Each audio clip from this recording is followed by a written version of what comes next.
Pirates of the past were not simply bloodthirsty raiders driven by chaos and cruelty. They were calculated opportunists who knew that the lifeblood of their existence depended on expensive materials, precious cargo, and the spoils of global trade that sailed across the oceans. And this hunger for wealth shaped everything about their actions, from the ships they built to the routes they stalked. In the 16th, 17th, and 18th centuries, the oceans had become highways of empire, carrying gold and silver mined in the Americas, silks and spices from Asia, sugar and rum from the Caribbean, and ivory and gems from Africa. To a pirate, these floating treasure chests were irresistible, and so they scoured the seas not for random plunder but for the expensive materials that symbolized wealth and power.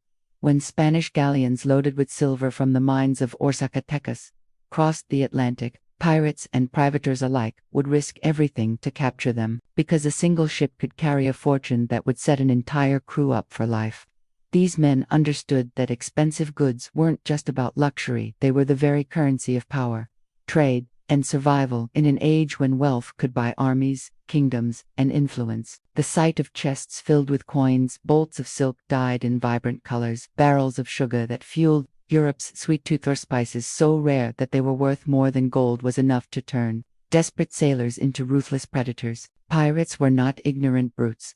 Many were former naval officers, merchants, or dispossessed seamen who knew exactly where the world's riches flowed and how to intercept them. And so their greed for expensive materials was rooted not only in personal desire, but in the harsh economics of survival at sea, for life aboard a pirate ship was brutal, food was scarce, disease was common, and death came quickly.